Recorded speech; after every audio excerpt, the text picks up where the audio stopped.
Michele Bolsonaro rasga o coração e revela que nos 2 primeiros anos como primeira-dama ficou depressiva e até com vontade de morrer. Não é fácil estar à frente de uma presidência. Deus, ele realmente escolhe aqueles que se escondem, né? E eu, nos 2 primeiros anos, como eu falei para as meninas, eu fiz muita birra com Deus, porque eu falava, eu não queria estar aqui, Senhor. O meu marido, sim, ele trabalhou 28 anos no Congresso.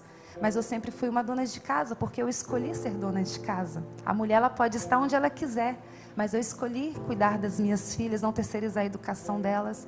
E escolhi cuidar do meu marido para que ele tivesse paz e serenidade para ir a Brasília toda semana. E quando eu chego em Brasília, veio a depressão, veio o medo, veio a angústia. Veio a depressão por chegar na presidência e de ter orado ao Senhor, de ter falado para Ele que eu iria fazer a diferença. Que eu não queria ser uma primeira-dama de enfeite. E quando eu cheguei, eu vi que a gente não tinha nenhuma estrutura para poder trabalhar, até porque a gente não teve nenhuma primeira-dama atuante. E ali eu não poderia ter nenhuma secretária para atender um telefone, eu queria trabalhar. E ao mesmo tempo eu era do governo, mas não era do governo, aquela contradição. E eu tinha orado ao Senhor, quando meu marido sofreu o atentado. E que eu vi que era a mão do Senhor, que era o milagre de Deus na nossa vida. Porque foi a mão do Senhor. Um homem que não tinha dinheiro, não tinha tempo de televisão, sozinho no Congresso, ser o presidente da nação, ser eleito para governar uma nação na época de 210 milhões de pessoas. E um belo dia eu orei e falei, Senhor, se o Senhor permitiu chegar na presidência, e depois teve um veículo de comunicação que distorceu essa minha fala. Ele falou, Michele faz pacto com Deus para estar no poder. Glória a Deus que eu fiz o pacto com Deus, né? Mas não foi assim a oração. Eu falei, Senhor, se o Senhor me dá a oportunidade de estar no poder, eu vou usar esse poder para ajudar as pessoas. E foi isso que eu fiz desde quando eu cheguei. Nós fomos criar o primeiro protocolo de atendimento para as crianças que têm doenças raras. E construímos o protocolo para as crianças com epidermólise bulhosa. E a minha tristeza, pastor Elisete, a minha depressão foi por chegar em Brasília e não dar continuidade a um trabalho. E de sentir que a sensação que eu tinha é que o Brasil tinha sido descoberto dia 1º de janeiro de 2019, tanto para as pessoas com deficiência, com doenças raras e a minha comunidade surda, que num gesto de amor e de carinho eu só queria mostrar para eles que eles são amados e que eles são especiais para Deus. Porque antes de chegar na presidência, a minha casa ela era aberta todas as terças-feiras para a gente pregar a palavra para os surdos da minha igreja. E ali eu só queria fazer uma homenagem para eles, de dizer que eles eram importantes. E repercutiu mundialmente, graças a Deus a gente conseguiu trabalhar por eles e hoje nós já fizemos muitas entregas para a comunidade surda no Brasil. E o que eu falei para o Senhor, apesar de ter passado por 2 anos com muita dificuldade, me sentindo dentro de uma caixinha, com depressão, e tive vontade até de morrer. E o Senhor, Ele me levou naquele momento para eu me enxergar dentro de um caixão e eu consegui sentir a dor das pessoas que eu mais amo, que são as minhas 2 filhas e as minhas 2 irmãs que eu criei como filha.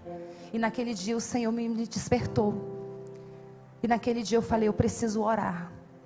Eu preciso jejuar pela minha vida. Eu preciso jejuar pelo Brasil.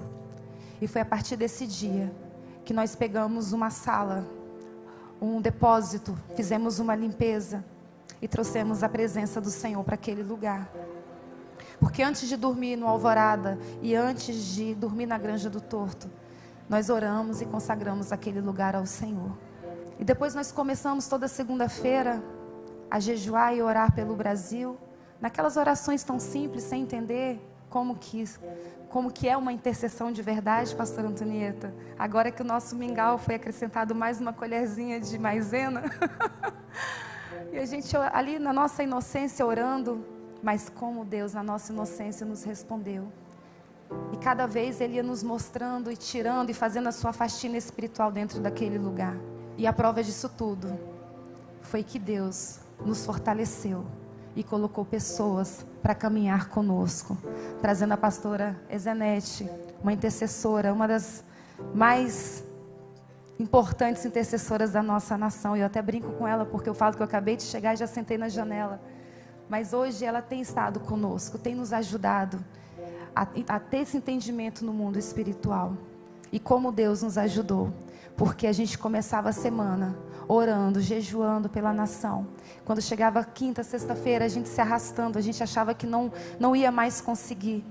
E na segunda-feira a gente ia se renovando. Cada segunda a gente se renovava. E eu falava, Senhor, o Senhor não dá só a porção diária. O Senhor tem nos dado a porção da semana para a gente poder continuar. E é uma guerra espiritual que nós estamos vivendo. E não é sobre um político. É sobre uma ideologia do bem contra o mal. É sobre o que Satanás quer fazer com a nossa nação. E nós oramos tanto, meus amados, para que esse momento chegasse. E infelizmente, muitos cristãos não estão enxergando.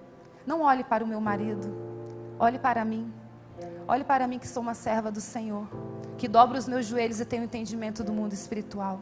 Ele é tão falho como eu e você, porque perfeito é só Jesus. E Jesus não agradou a todos. A gente tem orado, pastor Elisete, para que Deus tire as escamas dos olhos, abra os ouvidos espirituais, para que a igreja veja o momento que nós estamos vivendo. Que o Brasil é a última barreira para o comunismo. Mas nós cremos que as promessas do Senhor, elas vão se cumprir. Porque o Brasil tem promessas de Deus. Seria muito bom se a gente tivesse ganhado no primeiro turno. Nós passamos um perrengue muito grande, porque nós montamos uma torre de vigília na quarta-feira, e essa torre começou na quarta e foi até domingo com a pastora Zanete, e com intercessores das regiões, e nós ficamos ali dentro intercedendo e orando, e nós passamos um momento onde o pezinho começa a afundar, e a gente fala, não, o Senhor tem o controle de todas as coisas. Esse é um Brasil que tem promessa de ser celeiro de bênção para outras nações. E nós ficamos ali, orando. E depois a batalha mudou. E depois nós entendemos que a igreja não está preparada para viver o avivamento. E que a gente precisava desse segundo turno para acontecer o despertamento da igreja. Nunca se teve tanta marcha para Jesus no Brasil, porque eu era da DVEC, morei 12 anos no Rio, e eu só participava de marcha para Jesus na DVEC. Depois que fui para Brasília, eu até perguntei para uma pastora em Brasília, pastora, é normal ter esse tanto de marcha? Não, não é normal. Não é normal ter esse tanto de marcha, a igreja está se levantando.